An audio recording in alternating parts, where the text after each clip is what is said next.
یعنی آپ کہہ رہے ہیں سیاسی ماحول کو ٹھنڈا کرنے کی ضرورت ہے، لیکن صافی صاحب 9 مئی کے واقعات میں جو ملوث تھا اس کے خلاف تو کارروائی ہونی ہے، اور اس صورتحال میں سیاسی پارا بھی ہائی ہوتا جا رہا ہے۔ محاذ آرائی جاری رہے گی یا پھر سپریم کورٹ کی تجویز پر عمل کا کوئی راستہ نکلے گا؟ دیکھیے، بظاہر تو سپریم کورٹ کی تجویز پہ کوئی راستہ ہمیں نظر نہیں آ رہا، لیکن راستہ وہی سے نکلے گا جہاں سے راستہ ہمیں بند نظر آ رہا ہے۔ یہ سیاسی جماعتیں انہوں نے ہی راستہ نکالنا ہے، اور شروع دن سے ہمارا یہی موقف تھا کہ سیاسی جماعتوں کے ساتھ جناب عمران خان صاحب کو بیٹھنا پڑے گا۔ آج جب ان کی انقلابی جماعت ترلوں والی جماعت بن کے مذاکرات کی منت سماجت کر رہی ہے، تو اگر 2 مہینے پہلے ایسا ہوتا تو نہ تو ان کے گھر آج جو زمان پارک میں جو کچھ ڈرامہ جاری ہے کئی دنوں سے، نہ وہ ہوتا، نہ ان کے پارٹی سے اس قسم کے جو آپ شروع میں بتا چکی ہیں کہ پرندوں کی اڑان جاری ہے، نہ وہ ہوتا، نہ بے گناہ لوگوں کے ساتھ جو تھا بقول عمران خان صاحب کے کئی بے گناہ کارکن بھی اس وقت زندان میں ہے۔ ہم جانتے ہیں کہ جو لوگ قصوروار ہیں 9 مئی کے جو واقعات میں ملوث ہے انہیں ضرور سزا ملنی چاہیے، لیکن ایسا بھی نہیں ہے کہ جو گرفتار شدہ ہزاروں لوگ ہیں وہ تمام کے تمام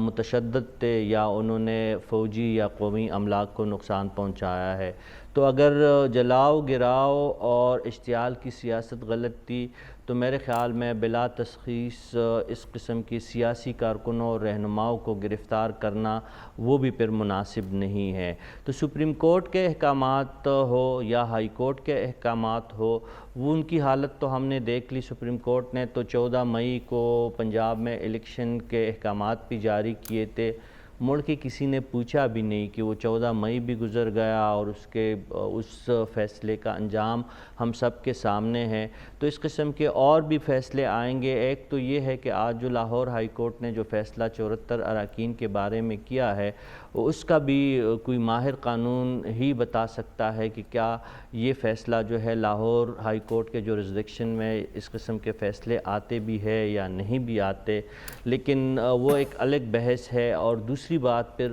اس سے بڑھ کے یہ ہے کہ کیا ان حالت میں بھی عمران خان صاحب کے 74 اراکین اسمبلی جو اہم رہنما اس میں شامل ہے، وہ ان تمام چیزوں کے ہونے کے باوجود واپس اسی اسمبلی میں بیٹھیں گے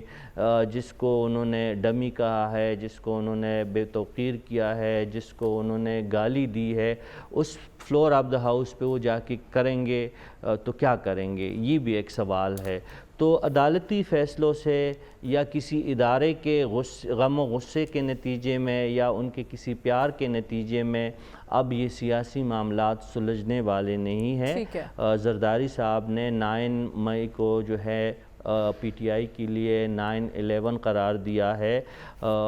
اس کے بعد جو ہے جو ٹوٹ پوٹ ہے اس جماعت میں، اس کی حالت ہمیں تو بظاہر یہی نظر آ رہی ہے کہ جو ماضی قریب میں مسلم لیگ نون کے ساتھ ہوا تھا،